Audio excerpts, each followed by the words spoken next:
Jane McGonigal, one of the world's leading gamers and thinkers on social gaming, internet gaming. Jane, welcome to TechCrunch TV. Thank you.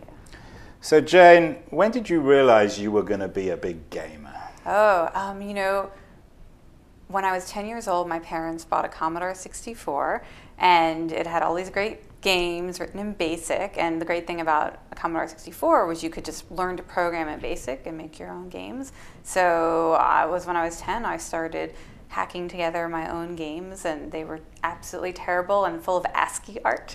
But that was sort of my first taste of, that you can build a world, you can build a system, and you can make it work however you want. So you were a 10-year-old girl building games on your Commodore. What were your 10-year-old girlfriends doing? Oh, that's a good question. Yeah, not that. I mean, I also played with Barbies, but the computer stuff was more of a solitary activity, it's true.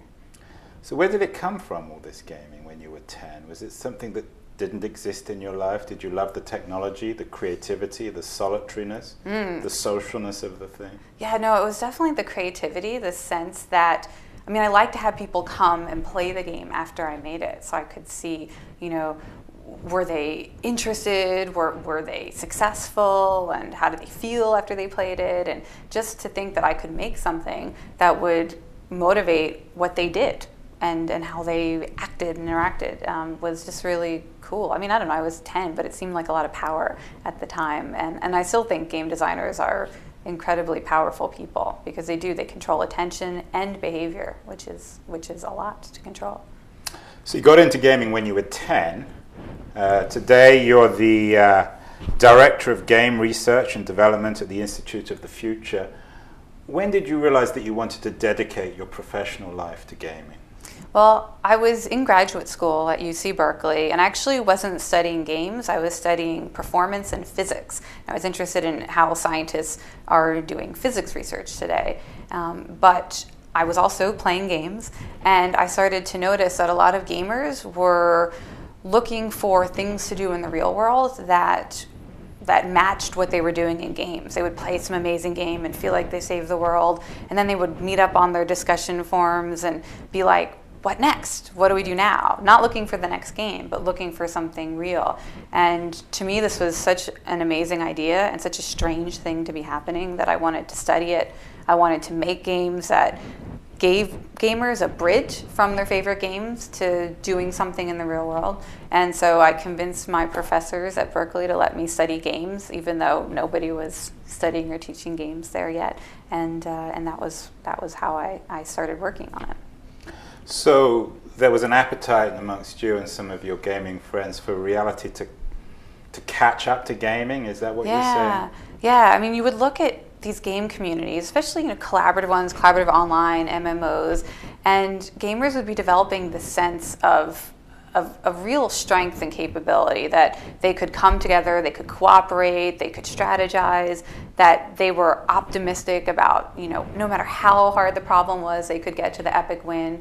And it is, once you get a taste of that, you want more. And sure, lots of people are happy to just keep getting the next taste from the next game, but there are millions of gamers who are saying, well, wait a minute, if I can do this in a game, what am I capable of in real life? And there's a need to fill that space now with something that can give people real problems to sink their teeth into. When you were at Berkeley as a grad student and you were more and more passionate about gaming and waiting for the world to catch up to you, was it like an underground movement, sort of evangelical Christians before or around the birth of Christ? Did you recognize one another by your handshake or by the look in your eye?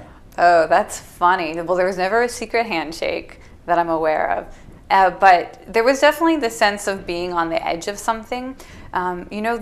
This is kind of crazy, but this movie came out called The Game in 1998 with Michael Douglas. It was about a man whose life turned into a game. It was a company hired, turned his whole life into a game. And it inspired a lot of startup companies here in the Bay Area, in Seattle. People were trying to figure out, can we turn life into a game? And this was right around the time I started grad school, about the year 2000, 2001. So there were all these little communities really wrestling with this and trying to figure out it felt subversive, it felt crazy. And so it was like an exciting time. Today it's really transformed more into something a bit more concrete. We don't want to turn your whole life into a game, but we want to give you games to play that make your parts of your life feel like a game. And how did it feel to be a subversive? How did it feel to be a subversive?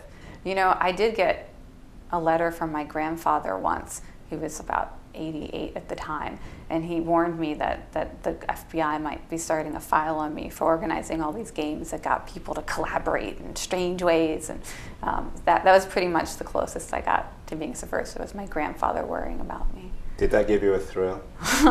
Maybe.